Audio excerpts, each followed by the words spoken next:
शासनाकडून मिळालेल्या इन्फॉर्मेशनप्रमाणे 18 तारीखला दिलेले पत्रप्रमाणे जिल्हा परिषद बीड अंतर्गतसुद्धा सेवार्थ आय डी लागू असलेले काही कर्मचारी यांनी लाडकी बहीण योजनेचे लाभ घेतलेले आहेत असंच आपल्या समोर येत आहेत.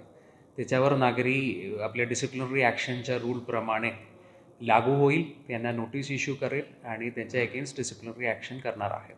अशा प्लॅनिंग आपल्या स्तरावरून होत आहेत आणि that will be done.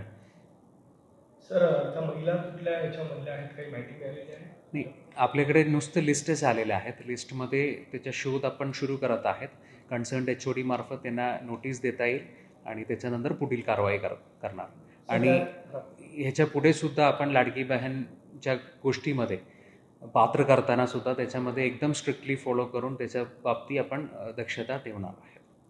Sir, ज्या महिला आहेत त्या जर कर्मचारी दोषी आढळल्या तर त्याच्यावरती प्रामुख्याने नेमकी काय कारवाई केली जाणार आहे? नाही, युजुअल प्रोसिजर अशी आहे की त्यांना नोटीस बजावतात, त्यांच्या उत्तर घेतात, त्याच्यानंतर त्यांनी दोषी मान्य करतो का असं विचारतात. अगर मान्य नाही करत असेल त्यांच्या अगेन्स्ट चौकशी करून, क्योंकि याच्या केसमध्ये ऑलरेडी ऑब्जेक्टिव्ह डाटा आहेत, आपल्या समोरच डाटा आहे, त्याच्यामुळे चौकशीची मेजर रोल नाही आहे. सो त्या चौकशीप्रमाणे त्यांच्या अगेन्स्ट मेजर पनिशमेंट या मायनर पनिशमेंट करू शकतो. लेकिन याच्या ग्रॅव्हिटी बघून, म्हणजे जो केलेले कामाचे ग्रॅव्हिटी बघून आपल्याला मेजर पनिशमेंटच करावा लागेल.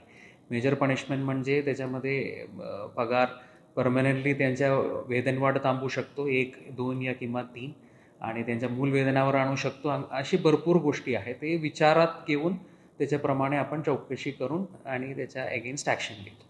सर, स्पेसिफिक तुम्ही काही याचा आढावा घेणार आहात का संपूर्ण ही बाब समोर आल्याच्यानंतर? येस, आपण डिपार्टमेंट वाईज, म्हणजे ते महिलाच्या नुसतं नावं आलेलं आहेत आणि सेवार्थ आय डी, त्याच्याप्रमाणे कुठले डिपार्टमेंटमध्ये जास्त प्रमाणात झालेले आहे ते बघतो, त्याच्याप्रमाणे आपण पुढील ॲक्शन घेतो. आणि त्याच्या व्यतिरिक्त आपल्या कॉन्ट्रॅक्च्युअल एम्प्लॉईज आणि बाकी इतर लोकसुद्धा त्याच्यामध्ये समावेश आहेत का, ते सुद्धा आपण एक ड्राईव्ह आपल्यामार्फत करणार आहे.